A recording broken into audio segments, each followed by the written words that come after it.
Hello, and welcome back again. It's been a while since we last chatted about Alibaba, and there have been a few things that I wanted to talk about that some people may have missed.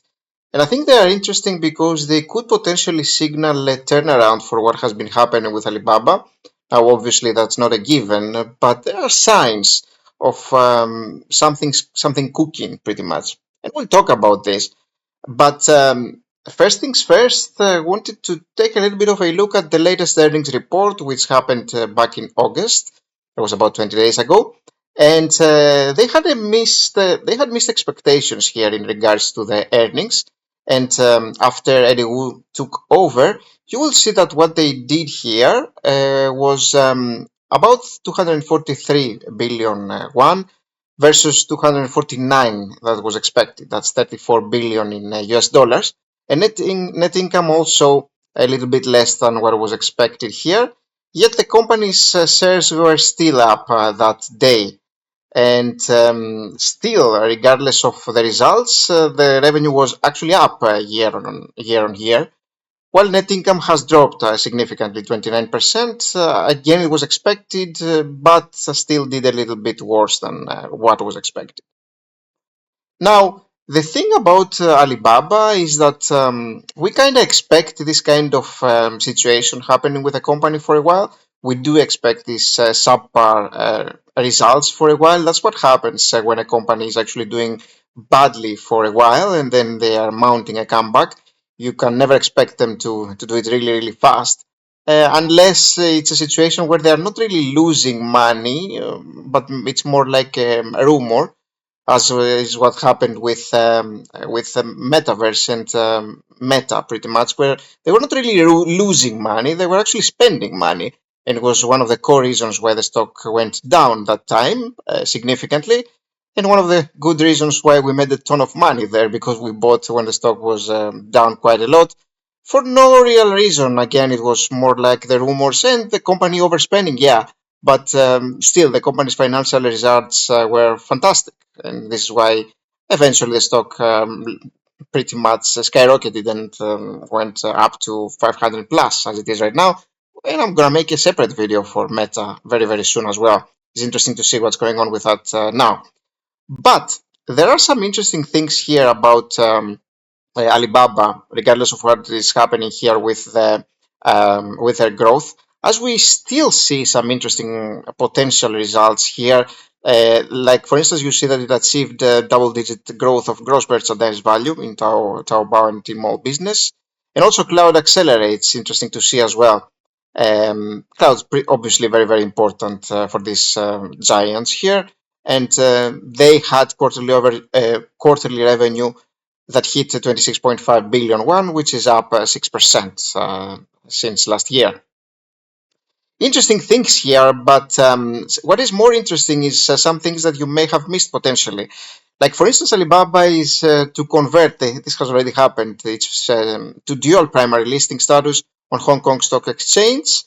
Basically, as you see here, as you can read here, they announced that the voluntary conversion of its secondary listing to primary listing will become effective, and it has become effective actually a few days ago, last week. And practically speaking, this listing here, this change, means that the company needs to comply with more comprehensive regulatory requirements and disclosure rules, which is something that we really, really, really like as investors here, because as you know, as a public investor, you want to be getting the best, pretty much information you can out of the company, and you want to be making sure that there's no type of fraud happening, there's no type of false results being portrayed to you. So these kinds of rules are important. Plus, the extra that you get here is potentially more liquidity for Alibaba, because you will be getting more markets pretty much approachable for Alibaba, so it will attract potentially more investors, as you'll see here, from other Asian regions. And this, generally speaking, means higher liquidity, so more capital, which is nice to see. Now, another interesting thing, Michael Berry, of course, here they're going to mention Big Short. In every article does that. But he actually increased Alibaba's stake among having his stock portfolio, which is very, very interesting, right? Really interesting here that he upped his position from 9 million to 11.2, adding 30,000 shares, while his overall stock portfolio actually was halved. So he sold out of a lot of his positions. So it does look like he really believes in Alibaba, or he potentially knows stuff that we may have missed even. Now, an interesting thing that, again, you may, in the sea of information around you, you may have missed, and I think it's extremely important for the future of Alibaba, is that day when its shares rose about 4%, I believe it was that day, after it completed its 3-year regulatory overhaul. And you remember how much we were talking about the crackdown in China, the regulatory crackdown and the fine, for instance, that it was imposed to Alibaba for monopolistic practices back in 2021. And they have completed the 3-year regulatory rectification process. And basically kind of means that the government is pleased about what's happening with Alibaba, and the government wants to be pleased in China. That's a big goal of the government over there, and so this kind of information here could definitely help, or this kind of happening could definitely help with what is going on with Alibaba and the open market, pretty much, and remove some of the headaches that investors could potentially have for its future, as it kind of complies with regulations right now, and it seems like it eases the potential risk that it had from the government crackdown, which is obviously great news here for the company in regards to anti-monopolistic investigations here for Alibaba. So again, as you'll see here, signaling ongoing softening stance from Chinese regulations is exactly what we love to hear. And I do think that these kinds of news, as they are combining, getting better and better for the company, could eventually ignite the stock. And out of the blue, you could actually see a rise as long as the company's finances continue to improve. And there is a little bit of an improvement here. And even the future results, if you take a look at what people are thinking, what analysts are actually thinking about the growth of Alibaba's revenue, for instance, they're putting it around 10 to 15%. I have seen from 8 to 20 actually, but frankly, it's probably going to be somewhere around 10 to 15%, which is much better than what the company has been doing in the past few years, right? If you take a look at our tool here, you will notice in the averages, like for instance, last year the revenue growth was 3%, the 3-year average is 6%, and the 5-year average has been 20%, actually helped by the previous years where the revenue growth was massive, as you'll see, for instance, back in 2020, 2021, and then the more lackluster years followed after that. This kind of skews the overall results for Alibaba, and it definitely skews all models because of this like couple of years where the company had these subpar results.